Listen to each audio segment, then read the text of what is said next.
Tambacounda, c'est la capitale du Sénégal oriental. En fait, c'est à 500 km de Dakar. Une région aride où les 80 000 habitants peinent à survivre dans des conditions décentes. Pourtant, cette ville se situe sur la ligne ferroviaire qui relie Dakar au Niger. Une étape importante pour les transits commerciaux avec les pays voisins. Une ville en devenir, mais qui a aujourd'hui besoin de toute l'aide possible. De nombreux projets de développement locaux ont vu le jour. Mais le plus important, c'est l'accès à la nourriture.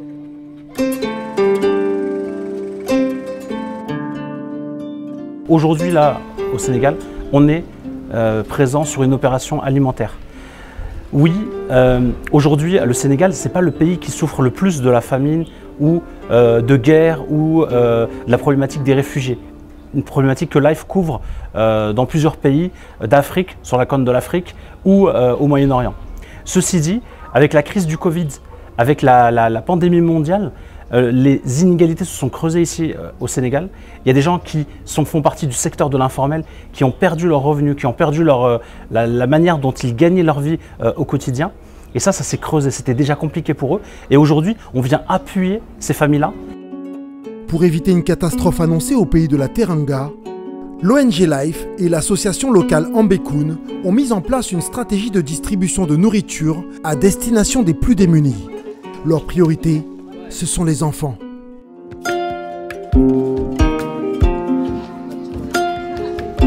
Premier rendez-vous dans cette école, ou plutôt cette case des tout-petits, l'équivalent de nos maternelles.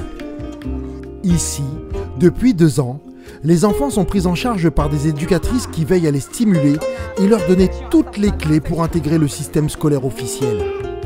Professionnels et bénévoles se relaient 5 jours par semaine. Nyama nyama!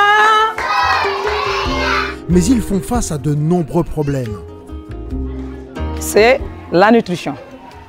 On est dans un quartier très démuni. C'est la cause pour laquelle le président a compris que les enfants doivent manger avant d'entrer en classe.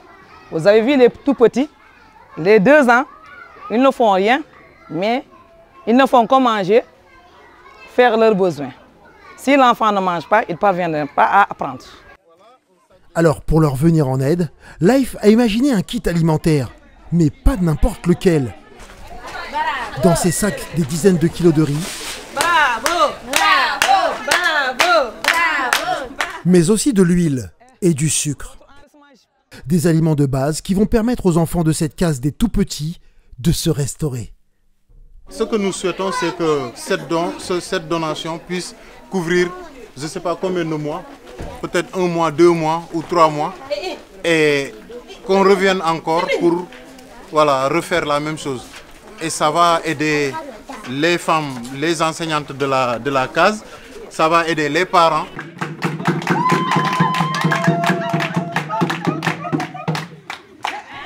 La région de Tambacounda est essentiellement rurale. Hommes et femmes travaillent surtout au champ pour subvenir à leurs besoins. Leur seule richesse, quand elle existe, c'est la récolte de l'arachide, du maïs ou encore du sorgho. Une agriculture essentiellement pluviale et saisonnière. Mais cette année, les greniers sont vides. La saison des pluies qui vient de se terminer n'a pas été très concluante au Sénégal. Donc, sachant que ces populations, à plus de 60%, ont des ressources essentiellement basées sur l'agriculture, comme la saison des pluies n'a pas été bonne, les récoltes ne sont pas bonnes, l'idée c'est vraiment de les soulager un peu le temps qu'ils puissent se remettre en fait et de trouver d'autres sources de revenus. Les équipes de Life connaissent parfaitement les villages qu'ils aident et leurs problématiques. Tarek, cofondateur de l'ONG, n'hésite jamais à partager avec les habitants pour encore mieux les comprendre.